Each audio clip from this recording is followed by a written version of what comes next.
بسم اللہ الرحمن الرحیم اللہم صلی علی سیدنا و مولانا محمد و علی آلہ سیدنا و مولانا محمد و بارک وسلم۔ السلام علیکم ناظرین، آج ہماری نامی فضائل اعمال کی تعلیم ہے۔ آج میں آپ حضرات کو حضرت صہیب رضی اللہ تعالیٰ عنہ کا اسلام کا قصہ سناؤں گا۔ حضرت صہیب رضی اللہ تعالیٰ عنہ بھی حضرت عمر رضی اللہ تعالیٰ عنہ کے ساتھ مسلمان ہوئے۔ نبی اکرم صلی اللہ علیہ وآلہ وسلم حضرت ارقم رضی اللہ تعالیٰ عنہ صحابی کے مکان میں تشریف فرما تھے کہ یہ دونوں حضرات علیحدہ علیحدہ حاضر خدمت ہوئے اور مکان کے دروازہ پر دونوں اتفاقیہ اکٹھے ہو گئے۔ ہر ایک نے دوسرے کی غرض معلوم کی تو ایک ہی غرض یعنی اسلام لانا اور حضور صلی اللہ علیہ وآلہ وسلم کے فیض سے مستفید ہونا دونوں کا مقصود تھا۔ اسلام لائے اور اسلام لانے کے بعد جو اس زمانہ میں اس قلیل اور کمزور جماعت کو پیش آتا تھا وہ پیش آیا۔ ہر طرح ستائے گئے، تکلیفیں پہنچائی گئیں۔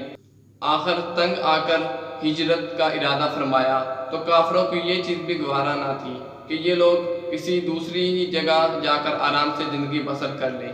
اس لیے جس کسی کی ہجرت کا حال معلوم ہوتا تھا اس کو پکڑنے کی کوشش کرتے تھے کہ تکالیف سے نجات نہ پا سکے۔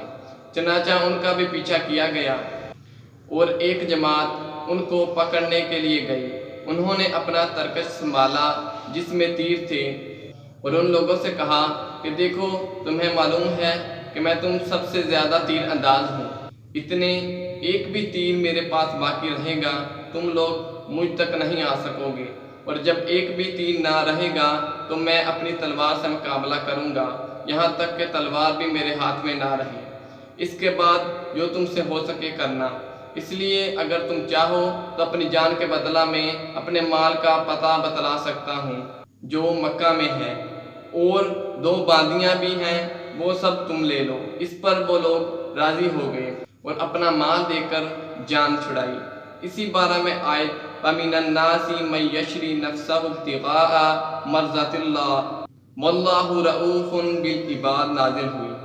ترجمہ: بعض لوگ ایسے ہیں جو اللہ کی رضا کے واسطے اپنی جان کو خرید لیتے ہیں اور اللہ تعالیٰ بندوں پر مہربان ہے۔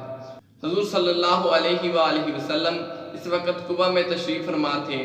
صورت دیکھ کر ارشاد فرمایا کہ نفع کی تجارت کی۔ صہیب رضی اللہ تعالیٰ عنہ کہتے ہیں کہ حضور صلی اللہ علیہ وآلہ وسلم اس وقت کھجور نوش فرما رہے تھے اور میری آنکھ دکھ رہی تھی، میں بھی ساتھ کھانے لگا۔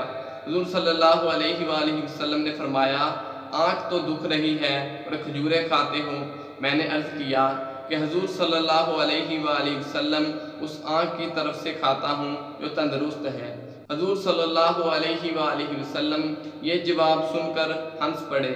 حضرت صہیب رضی اللہ تعالیٰ عنہ بڑے ہی خرچ کرنے والے تھے، حتیٰ کہ حضرت عمر رضی اللہ تعالیٰ عنہ نے ان سے منع فرمایا کہ تم فضول خرچی کرتے ہو۔ انہوں نے عرض کیا کہ ناحق کہیں خرچ نہیں کرتا۔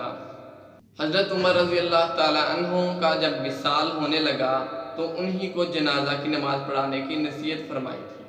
اللہ تعالیٰ عمل کی توفیق عطا فرمائے۔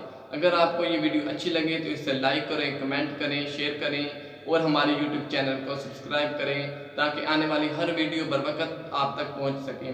اللہ تعالیٰ آپ پر ہمارا حامی ناصر ہو۔ اللہ حافظ۔